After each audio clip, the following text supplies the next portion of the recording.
하나님의 뜻이니라. 아멘.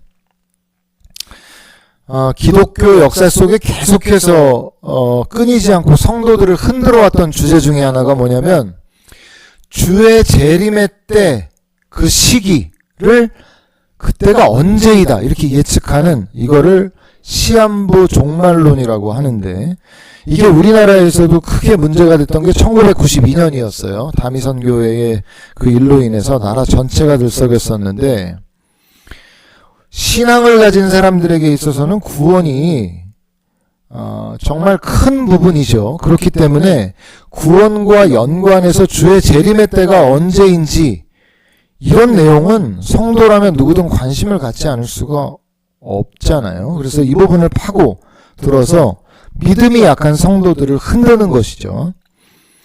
근데 여러분, 이 주의 날에 대해서, 주님의 오심의 날이 언제냐에 대해서는 따로 언급할 필요도 없을 만큼 예수님이 이미 분명하게 못 박아 두셨어요. 마태복음 24장 36절에 보면 그 날과 그 시는 아버지의 권한에 두었기 때문에 하늘에 있는 천사도 그리고 심지어 나도 모른다라고 말씀하셨어요, 예수님이. 그리고 사도행전 1장에도 부활하신 예수님께서 제자들에게 뭐라고 말씀하세요?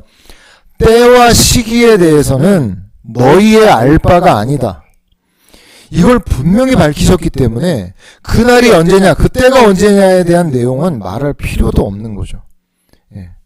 그럼에도 불구하고 계속해서 유튜브나 여러 여태까지 역사 속에서 사람들 보면 계속 이 주제를 통해서 마음이 약한 자들, 신앙이 약한 자들을 흔들어 왔던 것들을 우리가 기억하고 있어요. 그래서 바울이 오늘 1절에도 분명히 못 박죠. 뭐라고 얘기해요? 형제들아, 때와 시기. 어떤 때와 시기예요, 이게? 주의 날에 대한 거예요. 주의 날. 주의 날에 대한 때와 시기에 대해서는 너희에게 쓸 것이 없다. 너네가 이미 확실히 알기 때문이다. 그래서 뭐라고 얘기해요? 그때가 언제인지 계산하고 알기 위해서 애쓰는 게 아니라 어떻게 살아갈 것이냐에 주의해라 라고 말씀하고 있어요. 왜냐하면 그날이 언제인지는 알지 못하지만 주의 날은 도둑이 오는 것처럼 오게 될 것인데, 그 주의 날을 앞에 두고 어떤 자세로 살아가느냐에 따라서 누군가에게는 도둑같이 임하시고 누군가에게는 도둑같이 임하지 못할 것이라는 게 바울의 말이에요.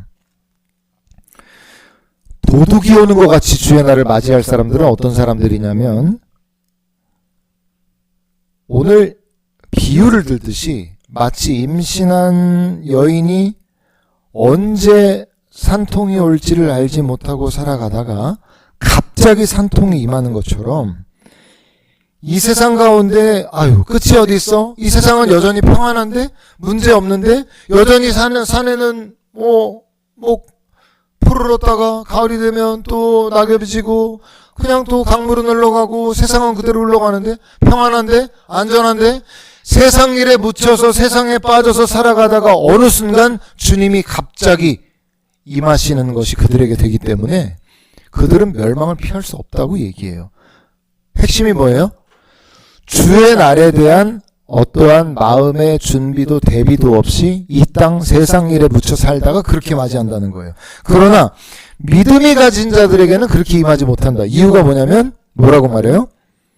5절에 보니까 너희는 다 빛의 아들이요 낮의 아들이기 때문에 그날이 도둑같이 임하지 못할 것이다. 왜 그렇죠? 중요한 건 이유가 나오는데, 자,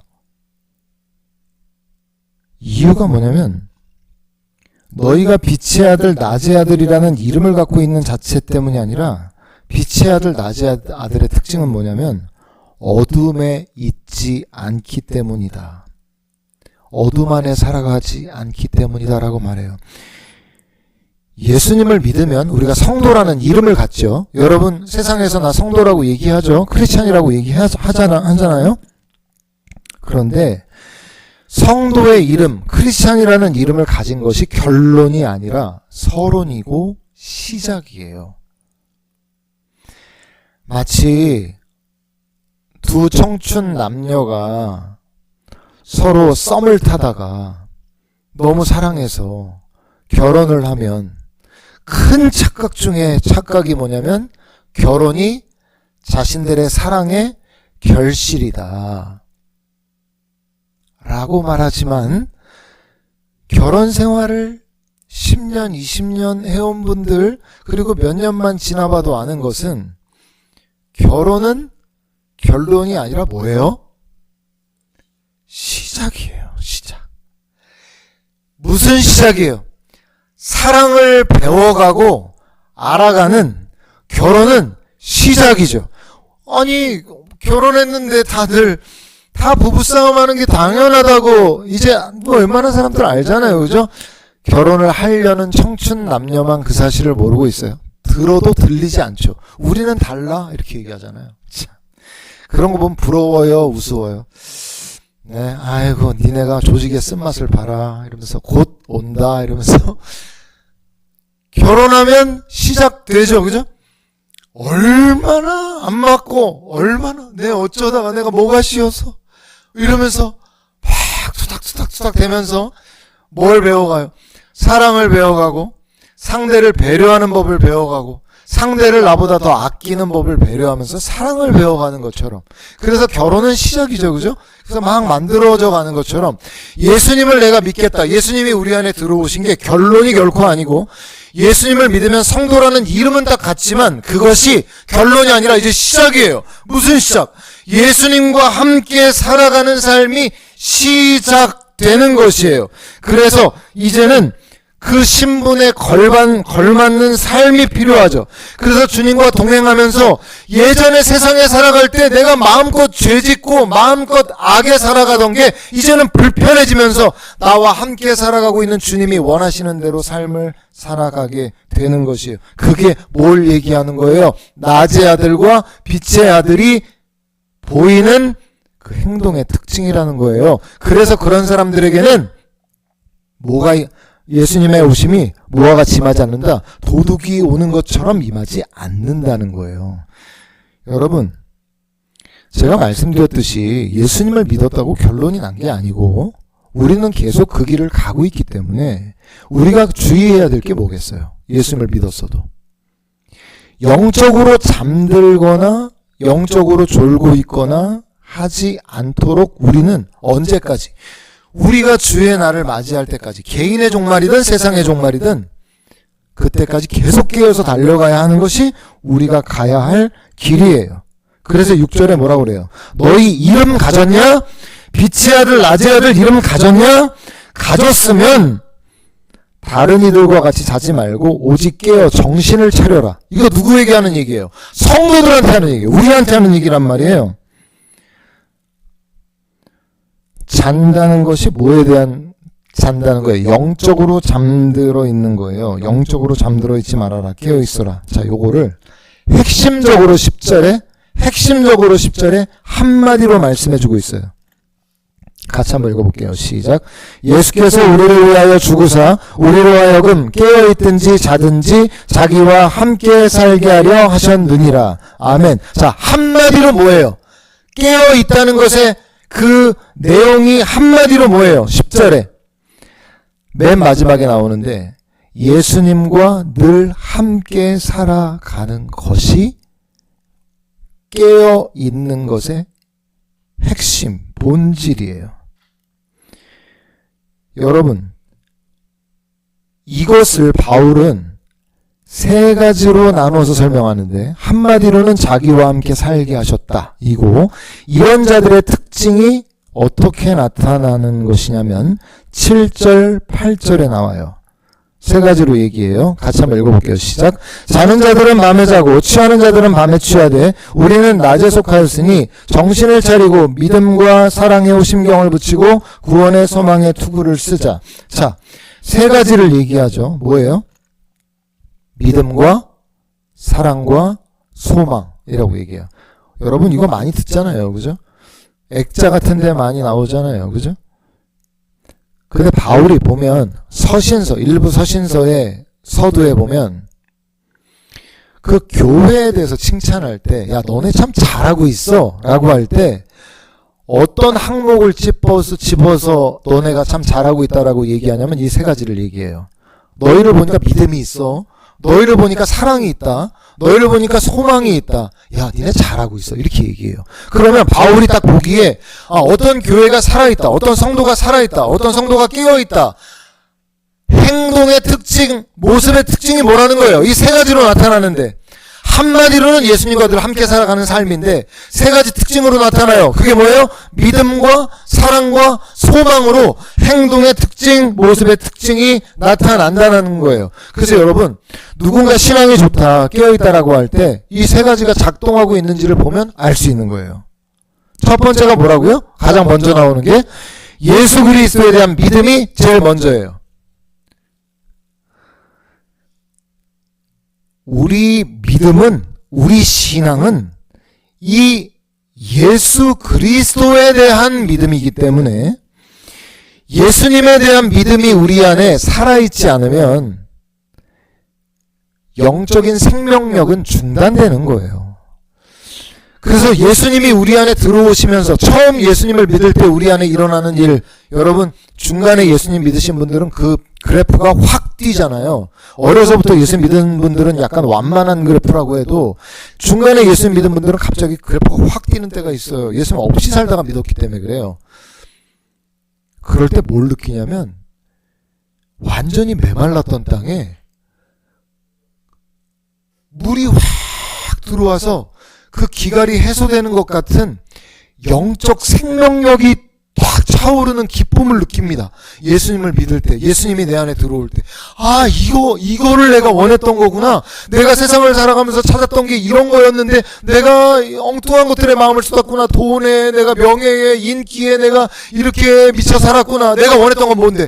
예수님 안에서 누리는 그 채워진 만족감, 그 영적 생명력을 내가 원했던 건데 내가 몰랐구나. 이거를 깨달아요. 예수님을 믿으면 그 믿음 안에서 작동되는 게 영적 생명력이 계속 그 사람 안에 일어나는 거예요. 여러분, 그래서 잘 돌아보세요. 여러분의 믿음의 기초가 흔들린 이유는 다른 이유가 아니에요. 예수님이 아닌 다른 신을 어떤 순간에 여러분의 마음에 모셔드리면서 예수님을 밀어냈기 때문이에요. 영적으로 아무리 충만했던 사람이라도 예수님을 밀어내고 내가 세상의 것들을 받아들이잖아요. 세상의 것들을 주인으로 받아들이잖아요. 육신의 정욕, 안목의 정욕, 이생의 자랑, 돈사랑, 쾌락사랑, 자기 자신에 대한 사랑, 이러한 것들이 내 마음을 점령하면 심령에 예수님에 대한 믿음, 그 생명력은 밀려나게 되고 점점 예수님으로부터 멀어지게 돼요. 두 주인은 결코 섬길 수 없다고 예수님 분명히 말씀하셨어요. 여러분 안에 혹시 영적 생명력이 일어나지 않아요? 이유는 분명합니다. 여러분이 세상의 어떤 것이나 여러분 자신을 예수님보다 더 사랑한 것이기 때문에 여러분이 회복되기 원하신다면 회개하셔야 돼요. 뭘 회개해요? 예수님보다 더 사랑했던 것을 그게 무엇이든 회개함으로 그 다른 신을 몰아내버리고 예수님만을 내 마음의 주로 받아들이고 그 믿음을 새롭게 해야 그의 신앙이 회복이 되는 거예요. 여러분, 이 믿음이 있어야만, 이 예수님으로부터의 생명력이 넘쳐나야만 다른 사람을 사랑할 힘이 생겨요. 여기서 말하는 바울이 말하고 있는 사랑의 원어는 아가페예요. 아가페. 무슨 말이에요? 우리가 원래 가진 사랑으로 누군가를 사랑하는 게 그 사람이 예수님을 잘 믿고 있다는 증거라는 말이 아니고, 예수님을 우리가 우리 마음의 주인으로 모셔드리면 예수님으로부터 나오는 사랑이 있다는 거예요. 그 아가페가 흘러나온다는 거예요. 그 사랑으로 나와 공동체, 이웃을 사랑하는 마음, 그 마음이 일어날 때, 그 사랑으로 사랑할 때, 저 사람 안에 예수님이 계시는구나, 예수님이 역사하시는구나 라는 걸 알 수 있다는 거예요. 그래서 여러분, 믿음이 근간이라고 제가 말씀드렸죠. 예수님에 대한 믿음이 근간이라고 말씀드렸어요. 그래서 그로부터 사랑이 흘러난다고 말씀드렸잖아요. 그래서 예수님에 대한 믿음이 약해지고 떠나잖아요. 그러면 사랑은 그 사람에게서 나타날 수가 없어요. 과거 어떤 시점에 예수님을 믿었을 때 예수님이 너무 좋고 너무 하는 마음이 넘쳐서 예수님을 위해 살기를 원하는 마음 때문에 사랑이 일어나서 그때 결단했던 어떤 일들 있잖아요. 그게 믿음이 약해지면 나중에 후회가 돼요. 내가 왜 그랬었지? 근데 돌아보면 그걸 왜 그렇게 했었는지 돌아보면 그때는 예수 그리스도 안에서의 그 믿음으로 내 영혼 안에 생명력이 넘쳐나고 있었어요. 사랑이 넘쳐나고 있었다고요. 그래서 결단했던 거예요. 아가페의 사랑으로 넘쳐나서 내가 누군가를 섬기고 싶어. 내가 누굴 돕고 싶어. 이유가 뭐예요? 내가 예수 그리스도와 연결되어 있었기 때문이에요. 그래서 마음 안에 사랑이 일어났던 거예요. 내가 공동체도 구해야 되고 가족도 구해야 돼라는 이런 열정에 막 일어났던 이유는 예수님과 연결되어 있었기 때문에 아가페가 올라오니까 그 사랑으로 섬겨냈던 거예요. 근데 그 믿음이 약해져? 그러면 이웃을 섬기는 게 짐이 되고 숙제가 되는 거예요. 내가 왜 그래야 되지? 나도 힘든데? 이렇게 되는 거예요. 이 사랑이 아니라니까요? 우리가 하는 사랑은 내가 갖고 있는 인간의 사랑으로 누군가를 사랑해내고 섬기는 게 아니에요. 분명히 예수님으로부터 그 믿음으로부터 생명으로부터 흘러나오는 사랑으로 섬기고 사랑해내는 거라고요. 그러니 예수님에 대한 믿음을 잃어버리면 다 무너지는 거죠. 여러분, 그래서 이 믿음과 사랑이 있는 사람, 여러분 믿음과 사랑만으로도 느끼는 게 있어요. 예수 그리스도 안에서 느끼는 영적 생명력과 그걸로 이웃을 사랑할 때 그는 천국을 살아요. 와, 이거구나. 진짜 내가 바랬던 삶이 이런 건데라는 게 예수님을 믿는 믿음 안에서 공동체와 이웃을 위해서 내가 마음껏 사랑을 나눠줄 때, 와, 내가 바랬던 게 이건데 라면서 하나님 나라에 집중되기 시작해요. 하나님 나라에. 그러면서 소망이 점점 이 세상 나라에 대해서는 약해지고 하나님 나라에 대한 소망으로 그 마음이 가득 차게 되거든요. 야, 지금도 내가 예수님 안에서 이웃을 사랑해내는 게 이렇게 행복할진데, 야, 내가 장차 임할 하나님 나라, 그 영원한 하나님 나라에서 누릴 것들은 얼마나 클까. 이런 게 이 사람의 마음을 채우기 시작해요. 그러니까 그 믿음을 갖고 살아가는 이 땅에서 믿음 때문에 박해가 오고 어려움이 와도 견뎌낼 힘이 생겨. 왜냐하면 내가 진짜 바라는 건 하나님 나라의 소망에 있거든요. 그래서 참아낼 수가 있는 거예요. 견뎌낼 수가 있는 거예요. 그래서 믿음과 사랑과 소망이 작동하고 있다는 것은 신앙인의 가장 기본적이면서도 본질적으로 드러나야 되는 열매이면서 신앙의 리트머스지와 같아요. 저 사람 깨어있어 살아있어? 그래서 바울이 지금 이 데살로니가 전서 5장 중에 제일 마지막 장을 기록하면서 제일 먼저 1절부터 11절까지 자, 너희의 신앙을 점검하기 원하는데 첫 번째, 너희 하나님과 너희와의 관계를 잘 유지할 수 있도록 해라. 그 관계를 잘 점검해라 라고 얘기하고 있는 게 1절부터 11절이에요. 여러분, 그리고 12절부터 15절은 공동체 안에 관계 안에서 어떻게 나의 신앙을 잘 유지하며 나아갈 수 있도록 살아갈 것인가에 대한 지침이 12절에서 15절이에요. 제일 먼저 나타나는 게 뭐죠? 제일 먼저 나타나는 게 12절과 13절이에요. 같이 한번 읽어볼게요. 시작. 형제들아, 우리가 너희에게 구하노니 너희 가운데서 수고하고 주 안에서 너희를 다스리며 권하는 자들을 너희가 알고 그들의 역사로 말미암아 사랑 안에서 가장 귀히 여기며 너희끼리 화목하라. 아멘. 자, 너희를 위하여 수고하고 다스리며 권하는 자들이 누구냐면 오늘날로 말하면 목회자나 목자를 얘기하는 거예요. 근데 여러분 잘 보세요. 우리의 믿음은 당연하게도 하나님과의 관계에 있죠. 그런데 사람과의 관계에 있어서 우리가 영적으로 온전히 세워지는데 가장 중요한 관계는 바울이 너희의 목자, 목양해주는 목양자와의 관계라고 말씀하고 있어요. 여러분, 예수님이 요한복음 마지막에 베드로가 3번이나 부인한 거를 마음 아프게 여기시고 3번이나 사랑하냐고, 너 나 사랑하니? 라고 물어보시죠. 베드로, 시몬아, 너 나 진짜 사랑하니? 물으시죠. 그러니까 주님이 아십니다 라고 할 때 뭐라고 하셨어요? 그래? 너 나 사랑해?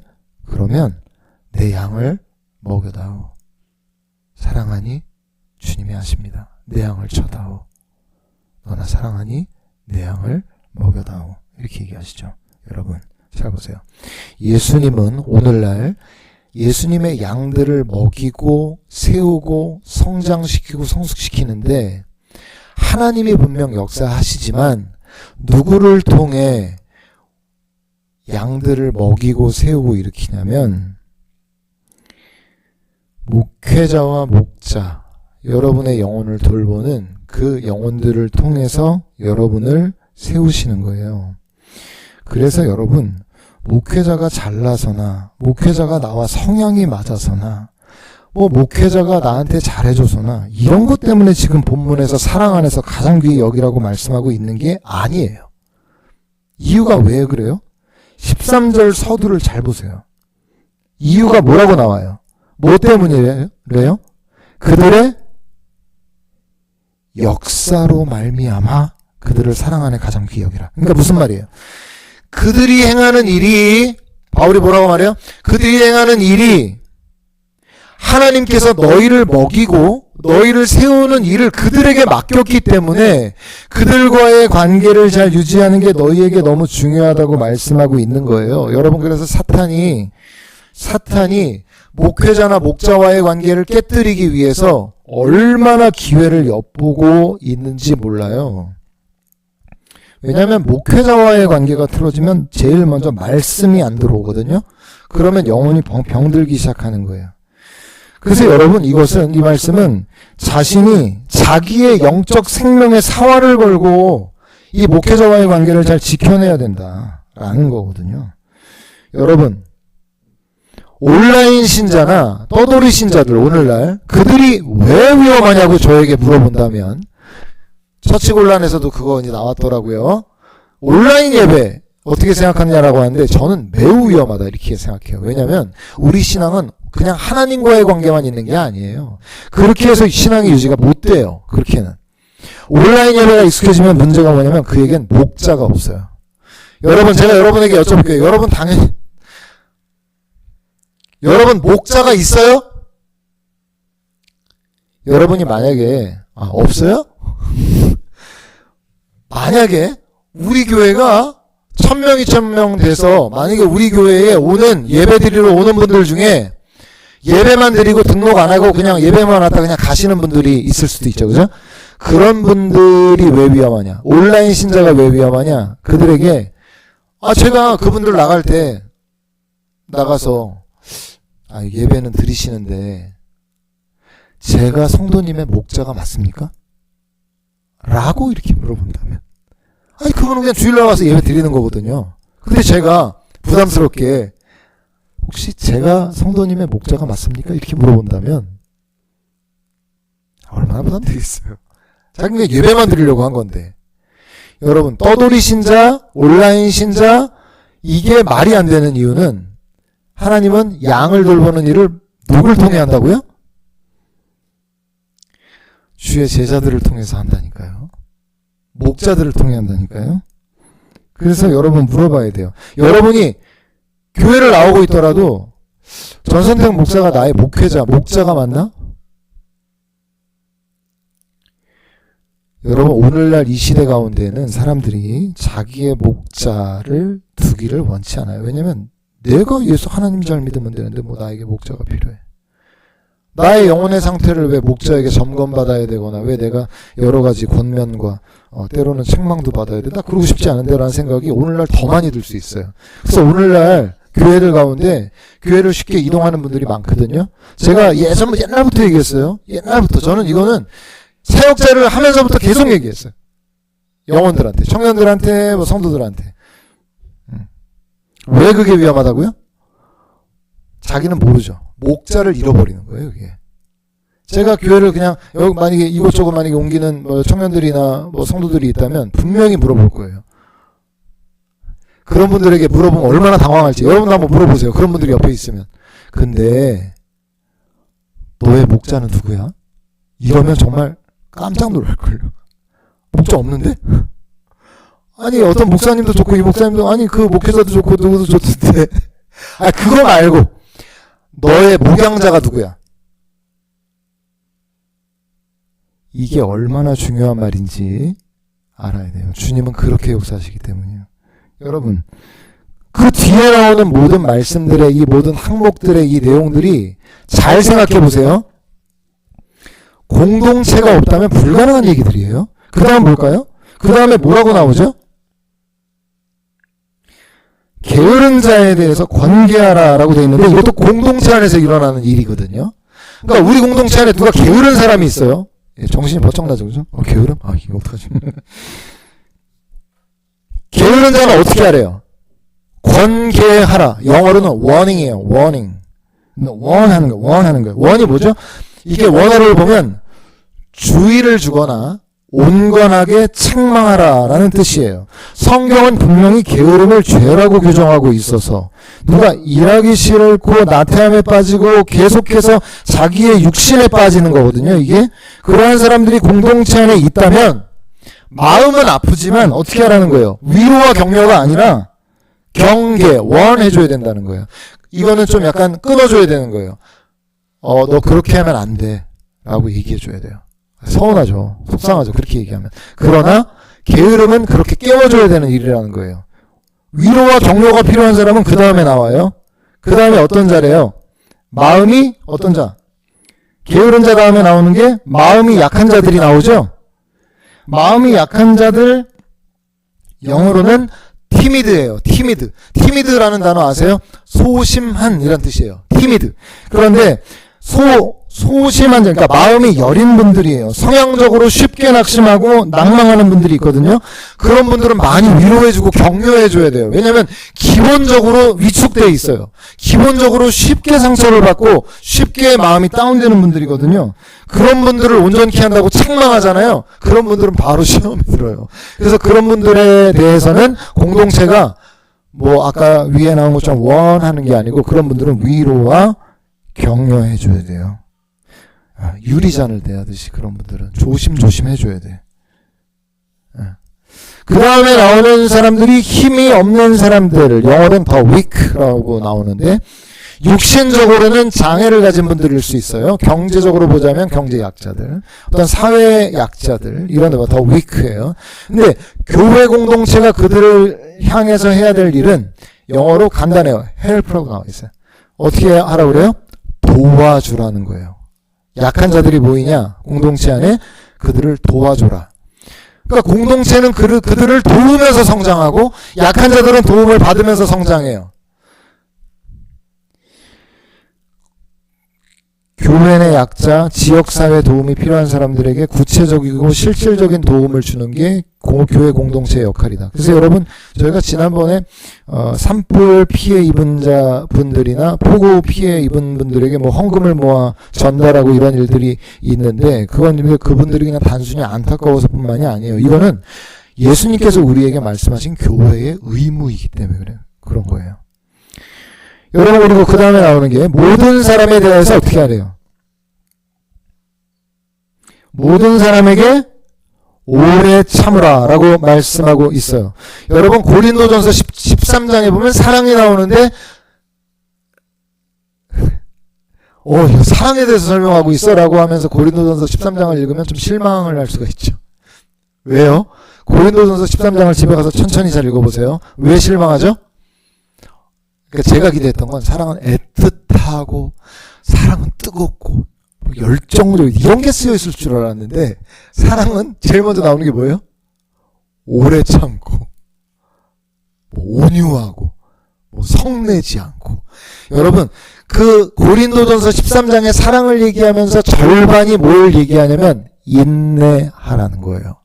그러면 자, 사랑은 곧 뭐라고 설명할 수 있냐면 사랑은 곧 인내하는 것이에요. 그래서 아까 제가 말씀드렸죠. 결혼하면 사랑을 배워가기 시작한다고 말씀드렸는데 뭘 배워가요?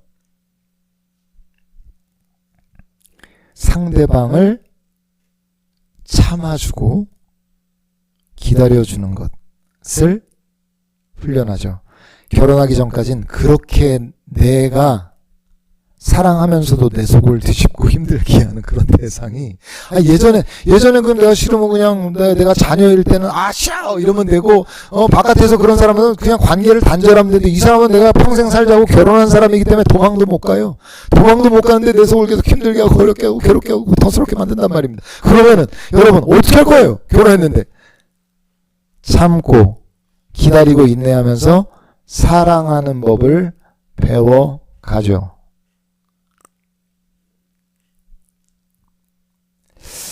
그렇게 기다리다 보면 사랑이 나중에 그런 걸 좀 느끼게 되는 것 같아요. 저도 결혼하고 이제 시간이 좀 됐는데 배우자에 대해서 뭐 인내를 넘어서 그냥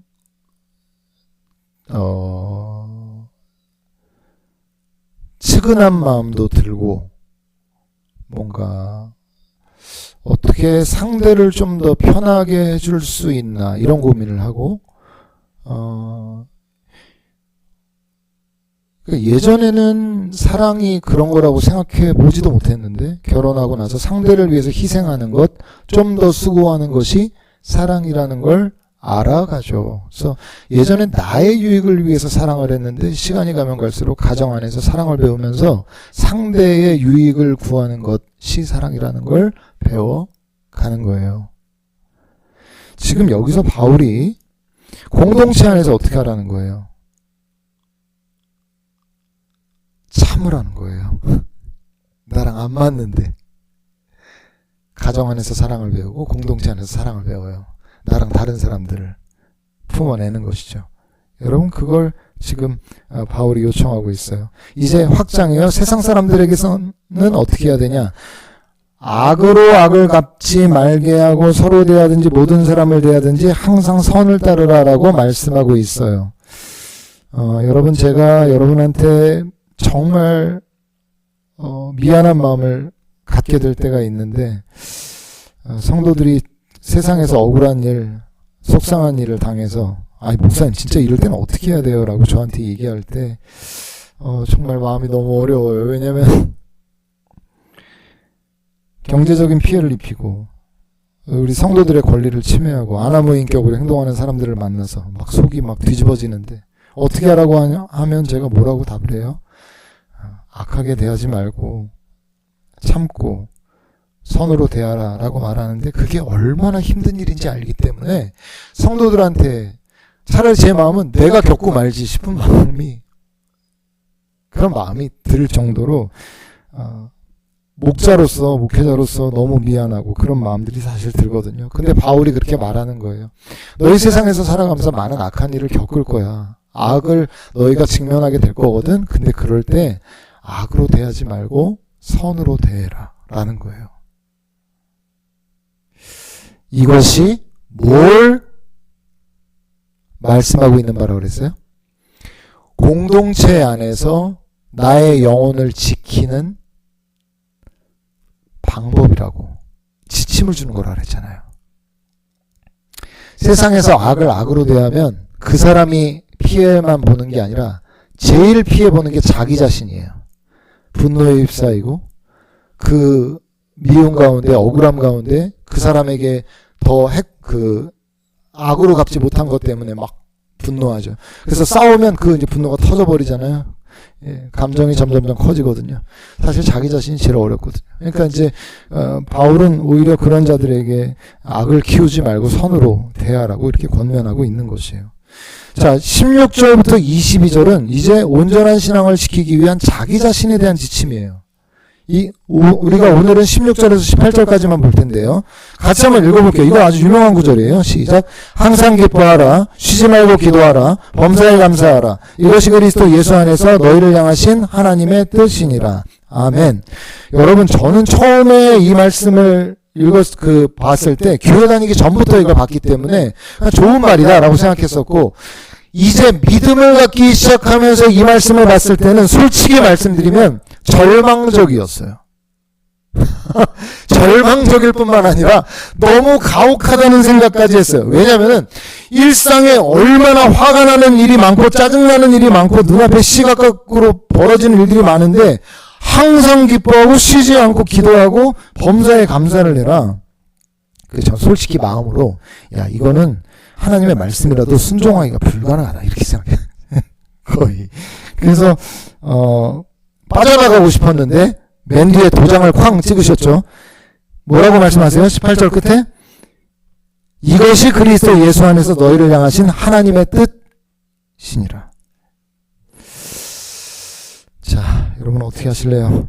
자, 우리가 주목해서 봐야 될 게 그리스도 예수 안에서예요.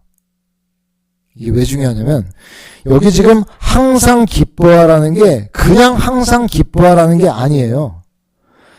여러분 아무 이유 없이 항상 기뻐하면 그게 정신병자죠.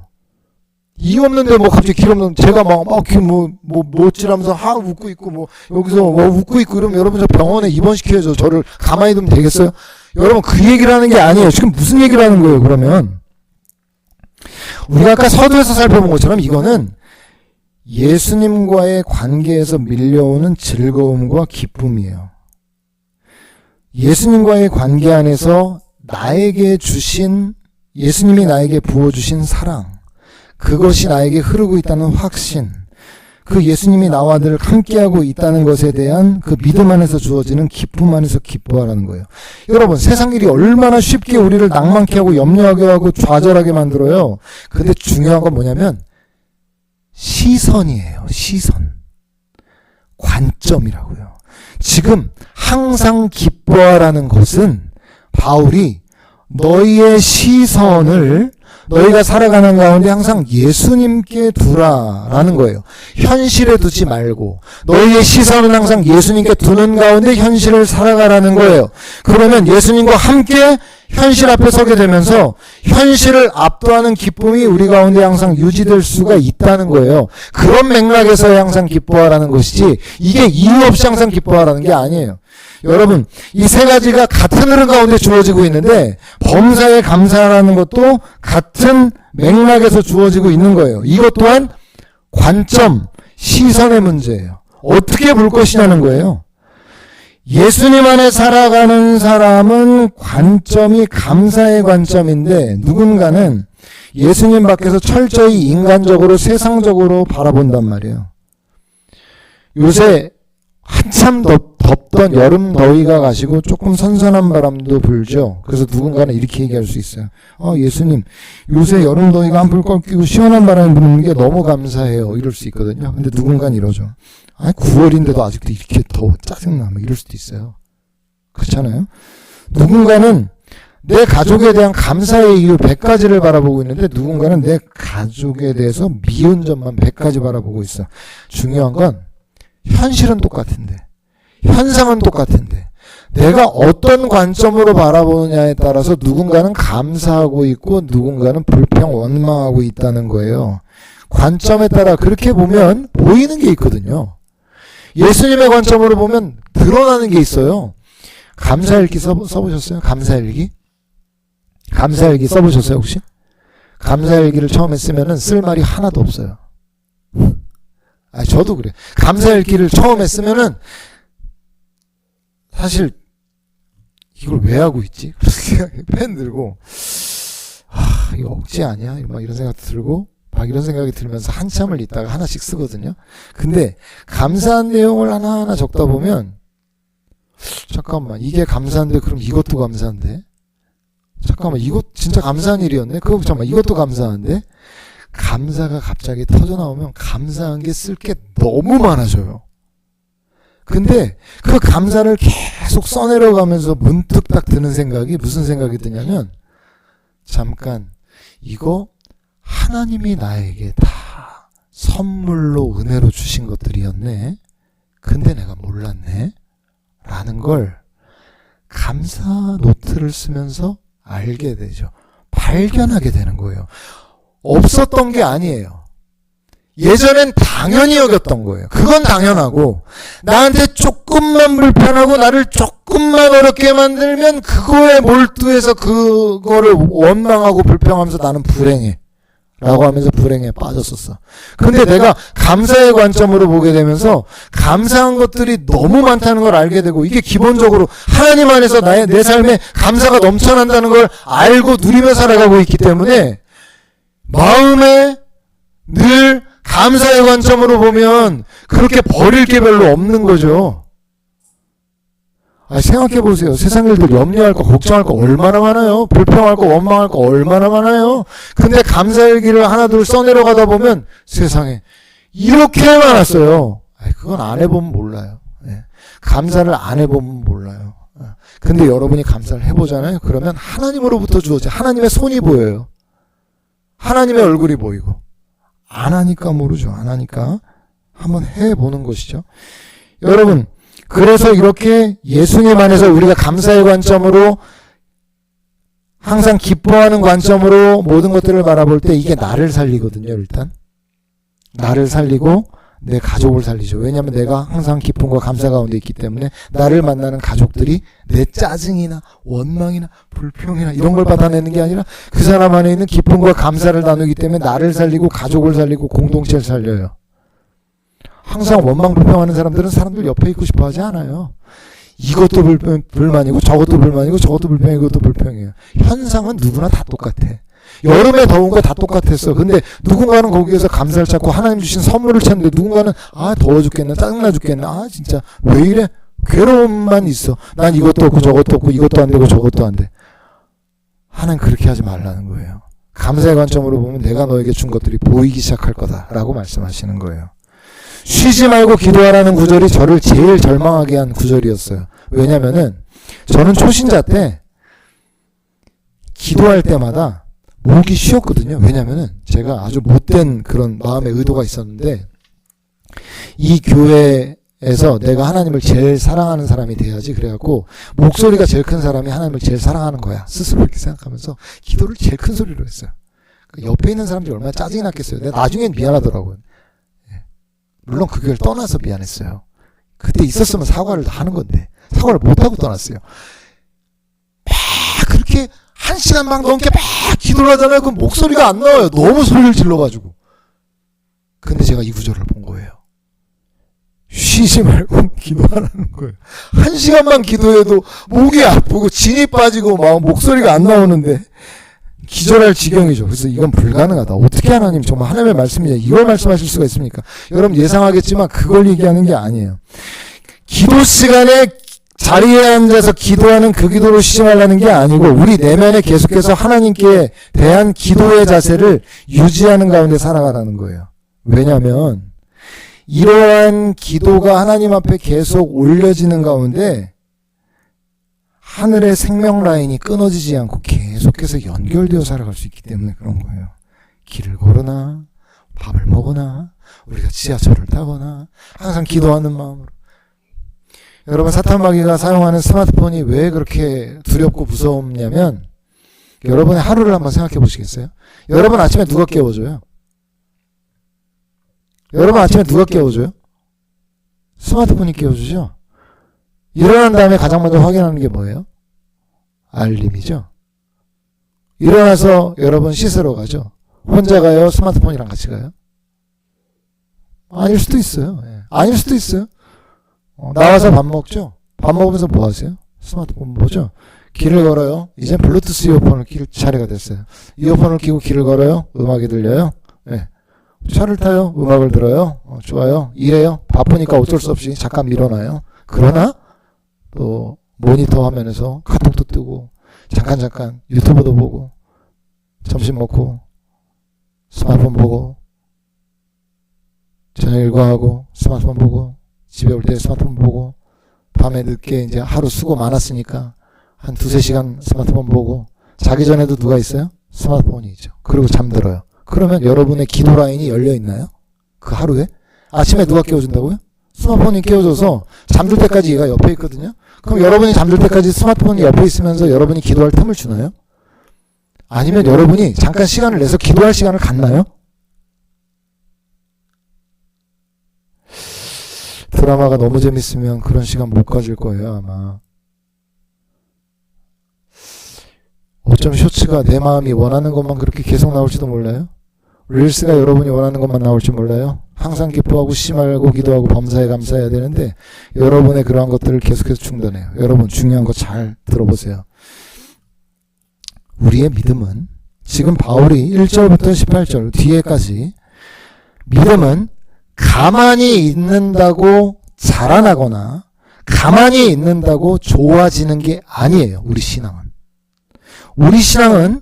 우리를 계속해서 세상에 붙잡아두려고 하고 우리를 삼키려고 공격하고 있는 사탄의 역사, 사탄의 그러한 방해로부터 계속해서 싸워야 되고 이겨야 우리가 승리의 열매들을 먹게 되는 것이에요. 이게 우리 신앙에 있어서 우리 영적인 생명에 있어서 우리가 행해야 되는 일이에요. 가만히 있는 건 없어요. 무조건 뒤로 처지게 되는 거예요. 하나님과의 관계, 공동체와의 관계, 나 자신에 대한 관계 하나하나 하나님 안에서 영적으로 힘을 써야만 우리 영적 생명력이 유지가 되지. 하나님 전 아무것도 못하겠어요. 하나님 알아서 영적으로 좋아하게 해주세요. 좋아지게 해주세요. 이 영적 지혜가 없는 거예요. 만일 그게 가능하다면 이 세상 모든 사람을 하나님께서 영적으로 좋아지게 만들 수 있을 거예요. 그게 안 되는 이유는 자기 자신이 노력해야 되기 때문이에요. 여러분 오늘 이 말씀 안에서 예수님 안에서 살아있는 교제 아래 우리가 붙들려 있어야 된다. 하나님과 공동체 안에서 나 자신에 대해서. 여러분 우는 사자와 같이 삼킬 자를 찾아다니는 사탄 앞에 여러분 한 주 강력한 전쟁 싸워서 승리하시는 저와 여러분들이 되시기를 주님의 이름으로 축원드립니다. 여러분 주보에 여러분이 결단할 내용들을 한번 적어보시기 바랍니다.